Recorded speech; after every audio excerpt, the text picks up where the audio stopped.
Hello there, good people. Patricia here, and we are doing something a little bit different today because there's a whole lot going on inside the house with changing schedules and competing schedules. And I was like, you know what? We're going to go outside, and hopefully, we won't get caught in the rain because, as you can see, it is not all bright and sunshiny, but we're going to go with it. And as we're going to go with it, we're going to do, to have a little fun because I always like to talk about my hobbies, right? And all of the things. And so if you follow me on any of my socials, you know I love to cook, I love to read, I love my books, I love my house plants and my outdoor plants. I still got work to do out here, so you can't see all the things right now. And also, what I forget? Cooking, read. Oh, paper. How could I forget my paper? And all of those things you're going to be hearing more about in the coming days and weeks as we approach summer. Just because some of it will lead to more activity, uh, and also to be more deliberate about making sure to engage in those things that give us relief and that provide us with a creative outlet. Because here's the reality, all of these things come together when it's time to dig in and really do some heavy lifting on a project or on, work that we're doing with our business, whatever it might be. You got to remember to have an outlet, right? And as I've stated before, if you're working with me one on one as a client, like I literally require you to identify a hobby, either an existing one or one that you need to go back to or create so that you can have that outlet for when things get tough. Because when we're doing that career transition or deep dives on what your next level goals are, you need an outlet that has nothing to do with any of that stuff. So I have been working through a journey of my own where I've been, uh, I won't even say reaching back, but it is kind of reaching back because there was a tough time a few years ago where I realized now I was pushing so hard that I literally pushed away almost all of my hobbies and or not um, giving them the time, the attention that I needed, right, to help support me, which is saying a lot because I have always had a lot of hobbies, a lot of interests that I pursue, even when I was knee deep in legislative work and lobbying, all of that, really high level um, C-suite, management stuff when I was doing the work for government relations. Like I always had my outlets, and so having those not be available to me because I pushed them away, still trying to push like it. I paid the price for it because those outlets were not there. So this is your encouraging word to make sure to engage with your hobbies, engage with your creative side. Don't tell me you don't have one because everybody has one. Everyone has something that they're interested in just for you. Okay. So I'm putting that plug in. Now, what we really want to talk about is, one of those kind of, I won't call it a full rip from the headlines because it's really around me and one of my cooking shows that I follow. I'm going to share a couple of them. So I'm absolutely obsessed with them, and my daughter watches them with me when she's here. Like we have this whole little routine about it, and then my husband gets in on some of them, not as all of them. But I love it because not just learning new things, but I'm also very competitive and I'm very strategic. So I love learning and watching how strategy comes into play with some of these programs. Uh, and it's just fun, but there's lots of lessons as well. And one of them from that I just saw for one of the shows I watched just the other day in doing a catch up. I was doing a little bit of what's the word when you're binging, there we go, binge watching to catch up. And it's 24 and 24, super crazy premise, which is 24 chefs, 24 hours to go after and win. I think it's $100,000 prize at the end if you're the last chef standing. And so there are there are all of these shifts, and there are challenges with each shift, with them being having a theme: adaptability, precision, teamwork. Like each shift has a has a theme, and things work out that way. So in this particular, let's see, in this particular one, it came right after teamwork, or was, I can't remember, but basically it came down to needing to make a decision. So one of the guys had won the golden knife, so basically it means he had won the challenge. And some of the benefits of having a challenge are not benefits at all. Like sometimes it means pitting one person against another, and that gets really interesting because that becomes a strategy point. So in this particular situation, the person who won, he had an opportunity to make a decision, which was either he could be the person to go against this mystery chef and battle it out. If he won, it means he would go straight through to the uh, finale, to the final shift, the final, which is basically almost the finale. And, or if he lost to this mystery chef, then he would be done. He'd be out of the competition, because that's how it really rolls. Like they do really crazy stuff and they're like, yeah, thanks, it's been lovely, and you're gone. So he was like, I'm tired. I could use a little break.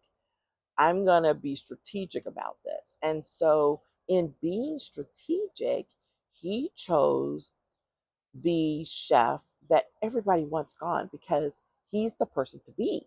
He has shown it.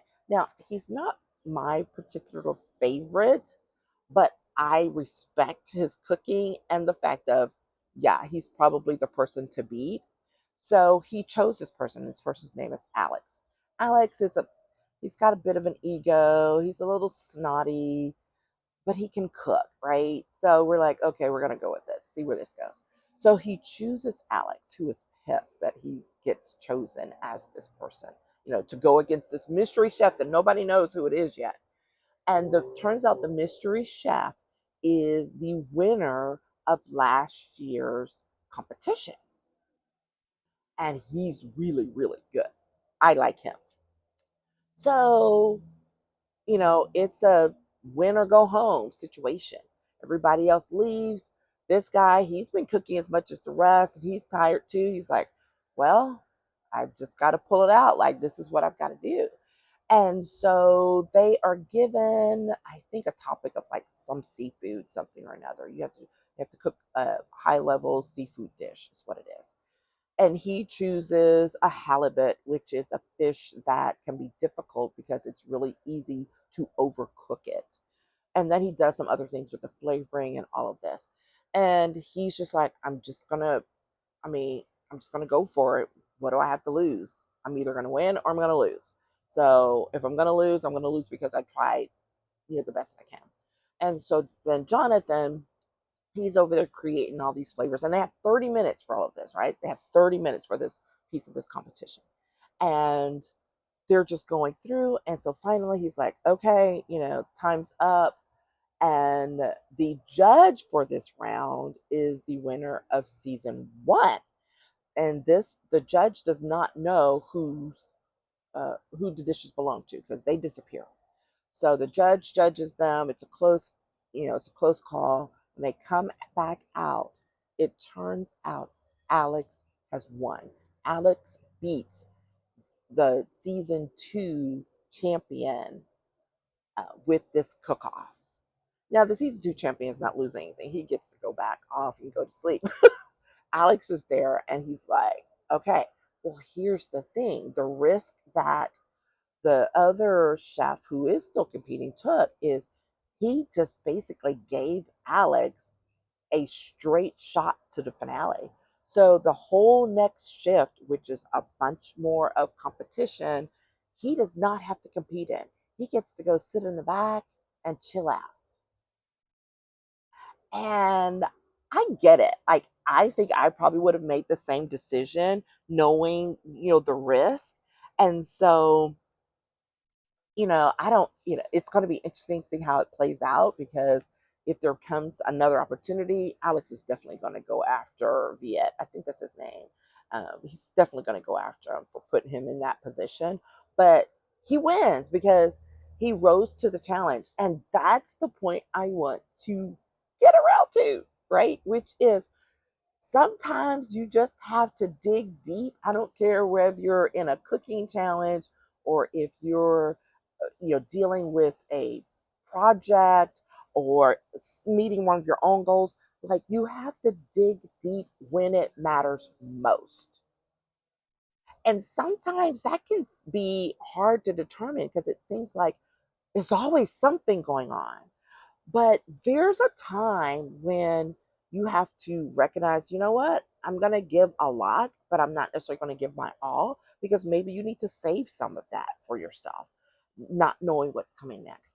But then there are those times, those experiences, those moments when, without a doubt, you've got to dig totally in to all that you have, dig deep in your gut, in your soul, whatever it takes, because what happens next depends on it. Like, and just like with this competition, he was tired, exhausted, put into this position just as a matter of strategy, not because he had done anything wrong. And he knew, if I want to stay here, I have got to come out on top of this. And he did. And this is such a powerful reminder to us in our own everyday lives, in our own professional challenges. I know I've reached those moments myself where you're like, do I have anything else? Like, that's that thing. You get to a point where sometimes you're just wondering, like, do I have anything else to give? And whether you think you do or not, you like, you know what? I have to find it from somewhere and move forward anyways. And we would be surprised, most of the time we are very surprised at what we can deliver in those moments. So it's a matter of still having faith in who you are, what you believe you can do, and what you can accomplish, despite the difficulties, despite the challenges that appear to exist around you. It's a matter of knowing, I still have something to offer, I still have something to bring to the table. So I'm going to dig in and give all that I have. And sometimes you just like hope that that's enough to get me to the other side of whatever this challenge is, of whatever this situation is. And that's what I wanted to share with you today, is remembering to dig deep, to recognize that yes, a challenge may exist and you believe in yourself, but you may not feel like you have all the energy or the capacity to make it happen. But sometimes we have to reach deep within ourselves and go for it anyways. And not to expend that energy frivolously, I will say, because that can lead to exhaustion and burnout, right? Every situation is not a dig deep moment. That is huge to remember. Every situation is not a dig deep moment, but you have to use discernment within yourself, acknowledging what the situation actually to decide this is the moment. So, my question for you is there a moment that you need to dig deep on right now? Or are you overextending yourself by treating every moment as a dig deep situation? Either way, it's time for a little bit of reflection, step back, recognize, that there may be a different um, path that you need to take in this moment. And I encourage you to do that. And as you're doing that, you know, just remember that win or lose, achieve or not achieve, because I'm not going to call it a failure. We learn stuff from when we don't reach the goal right just as we want. But I'm going to remind you that it is always going to be worth it to bet on you. There we are. Here we are. Okay. So if you are liking what you hear and want to make sure that it reaches out to others who could benefit from this conversation, then please hit the like and thumbs up button and or subscribe to the channel so that you don't miss anything, because it helps to push us forward as we're finishing up this first level of this challenge that I've been making for myself of 100 days worth of videos. And it's been something. And we are so close. I cannot hardly wait. It's so exciting. All right. Meanwhile, please remember to celebrate yourself in all that you do each and every day, big or small. Be empowered by the moment. Be empowered by what you uh, can do, what you are doing, and lean into it. Okay? Take care, and we'll talk with you again in the next video.